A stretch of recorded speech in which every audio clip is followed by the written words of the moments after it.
Round up Eluru parliament సీటుపై బీజేపీలో అసమ్మతి కొనసాగుతూనే ఉంది. జిల్లా పార్టీ కార్యాలయంలో కామినేని ఆధ్వర్యంలో నిర్వహించిన ఆత్మీయ సమావేశానికి కీలక నేతలు దూరంగా ఉండడం ఇప్పుడు దుమారాన్ని రేపుతోంది. ఏలూరు ఎంపీ సీటుని టీడీపీకి కేటాయించడంపై నాయకుల్లో అసంతృప్తి చెలరేగింది.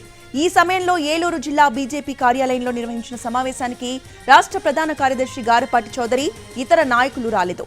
ఏలూరు ఎంపీ సీటుని గారపాటి చౌదరికి కేటాయించాలని కార్యకర్తలు డిమాండ్ చేస్తున్నారు. సీటు విషయంలో పార్టీలు దిగిరాకుంటే ఇండిపెండెంట్ గానైనా బరిలోకి దిగాలంటూ గారపాటి చౌదరిపై ఒత్తిడి పెంచుతున్నారు. ఈ నేపథ్యంలో ఆయన త్వరలోనే కీలక ప్రకటన చేస్తారని సన్నిహితులు చెబుతున్నారు.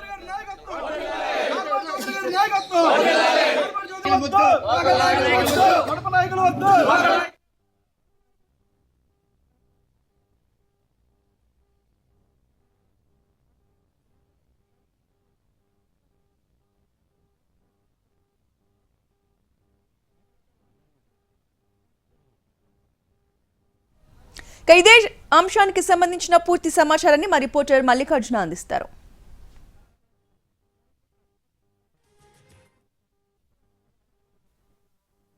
ఏలూరు పార్లమెంటు సీటును కూటమి పార్టీలోని టీడీపీ తరపున అభ్యర్థిని ప్రకటించడంతో అప్పటి నుంచి కూడా బీజేపీ శ్రేణుల్లో ఆగ్రహం కొనసాగుతూనే ఉంది. అసమ్మతి జ్వాల చాప కింద నీరులా వ్యవహరిస్తూనే ఉంది.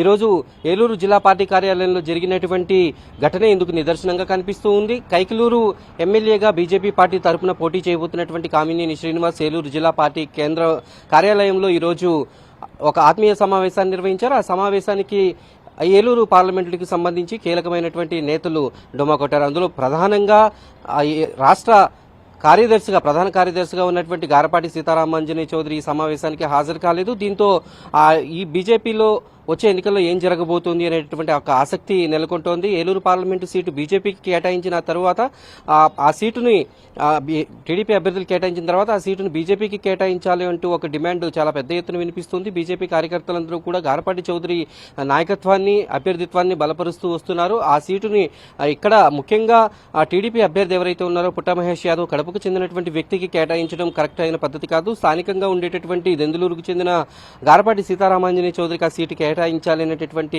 డిమాండ్ చేస్తున్నారు. అలాగే అందులో భాగంగానే ఆయన్ని ఇండిపెండెంట్ గా కూడా పోటీ చేయాలి అనేటటువంటి ఒక బలమైనటువంటి నినాదాన్ని వినిపిస్తున్నారు. ఈ నేపథ్యంలో ఈ రోజు జరిగినటువంటి కామినేని ఆత్మీయ సమావేశానికి ఆయన హాజరు కాకపోవడంతో రానున్న రోజుల్లో ఏం జరుగుతుంది అనేటటువంటి ఒక ఆసక్తి అనేది కొనసాగుతూ ఉంది. ఇప్పటికే బీజేపీకి సంబంధించినటువంటి నాయకులు అలాగే గారపాటి చౌదరి అభిమానులు కూడా ఇప్పటికీ తనకి ఆ సీటు కేటాయించకపోవడంతో గారపాటి చౌదరి ఇండిపెండెంట్ గా పోటీ చేయాలి అనేటటువంటి ఒక డిమాండ్ ని పెద్ద ఎత్తున తీసుకొస్తున్నారు. పెద్ద ఎత్తున ఒత్తిడి కూడా క్రియేట్ చేస్తున్నారు. దీంతో ఆయన ఎటువంటి నిర్ణయం ప్రకటిస్తారు అనేది ఒక 4-5 రోజుల్లో తేలేటటువంటి అవకాశం ఉందనేటువంటి ఆయన సన్నిహితులు ఇప్పటికీ చెబుతున్నారు. అయితే ఇప్పటి వరకు కూడా పార్టీ లైన్లో వెళ్తున్నటువంటి గారపాటి సీతారామాంజనేయ చౌదరి తన పోటీపైన ఎటువంటి ప్రకటన చేయలేదు. మరోపక్క ఇప్పటికే టీడీపీలో ఒకవైపు మాగంటి బాబు, మరోవైపు ఇంతకుముందు సీటు ఆశించినటువంటి గోరుముచ్చు గోపాల్ యాదవ్ కూడా కొంత అసంతృప్తికి లోనయ్యారు. ఇప్పటికే గోరుముచ్చు గోపాల్ యాదవ్ ఆ పార్టీని మారి వెళ్లిపోయారు. అలాగే ఇప్పటికీ మాగంటి బాబు తన అసంతృప్తిని కొనసాగిస్తూనే ఉన్నారు. అయితే గత 6-7 ఏళ్లుగా పార్టీ కోసం కష్టపడుతూ అలాగే గత 16 ఏళ్లుగా సేవా కార్యక్రమాలు చేస్తూ ప్రజలకు ఎంతో చేరువైనటువంటి గారపాటి సీతారామాంజనేయ చౌదరికి టికెట్ కేటాయించాలనేటటువంటి డిమాండ్ పెరుగుతున్నటువంటి నేపథ్యంలో ఆయన ఏం చేస్తారు అనేది ఆసక్తికరంగా మారింది. ఈ రోజు బీజేపీ జిల్లా పార్టీ కార్యాలయంలో జరిగినటువంటి సమావేశానికి కీలకమైనటువంటి నాయకులు రాకపోవడంతో ఆయన ఒకవేళ ఇండిపెండెంట్ గా పోటీ చేస్తే చాలా మంది బీజేపీకి సంబంధించినటువంటి నాయకులు ఇతర పార్టీలకు చెందినటువంటి నాయకులు ఆయనతో కలిసి వెళ్లేటటువంటి అవకాశం అయితే చాలా స్పష్టంగా కనిపిస్తుంది. గారపాటి సీతారామాంజనేయ చౌదరి ఇండిపెండెంట్ గా పోటీ చేస్తే ఆ ప్రభావం డైరెక్ట్ గా తెలుగుదేశం పార్టీ పైన కూడా పడేటటువంటి అవకాశం ఉంది. ఈ నేపథ్యంలో గారపాటి చౌదరి ఎటువంటి నిర్ణయాన్ని ప్రకటిస్తారు అనేది మరికొద్ది రోజుల్లోనే తేలబోతోంది. వీడియో జర్నలిస్ట్ కరీష్ శ్రీనివాస్తో మల్లికార్జున్, ఏలూరు.